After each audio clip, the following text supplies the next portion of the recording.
Higit sa 3.3 milyong halaga ng iligal na droga nasamsam naman sa isang linggong anti-drug operation ng Cordillera Philippine National Police. Tatlong sospek arestado.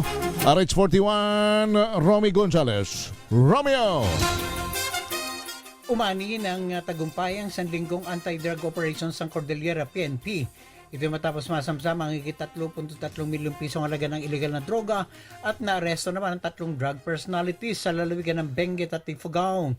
Sa ipinatupad na marijuana eradication operation sa ilalim ng Oplan Ultimate Grass Cutter ng pinagsanib na pwersa ng Benguet PNP, Cordillera PNP at PIDEA na diskubre ang 8 plantasyon na marijuana na tinamnan ng 12,484 fully grown marijuana plants at 5,000 grams ng tuyong marijuana na may standard drug price na 3,096,800 pesos sa Barangay Pudong sa Kapangan, Barangay Kayapa sa Bacon at Barangay Sagpat sa Kibungan.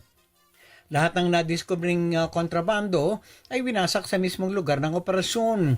Sa kabilang dako, natiklo naman ang isang 55 anyos na drug suspect matapos magbenta ng isang sachet ng iniinalang shabu na may timbang na 5 gramo at nagkakalaga ng 34,000 pesos. Nasamsam din sa kanya ang 2 sachet ng suspected shabu na may timbang na 28.59 grams at nagkakalaga ng 194,412 pesos.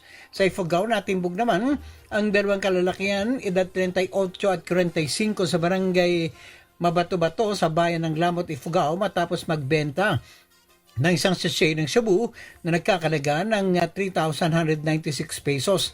Nakumpiskan rin sila ng 3 pang sachet ng shabu na may standard drug price na 6,664 pesos. Sasampan sila ng kasong paglabag sa Republic Act 9165 o Comprehensive Dangerous Drugs Act of 2002. DZRH 41 Romy Gonzalez para sa DZRH, una sa Pilipinas, una sa Pilipino.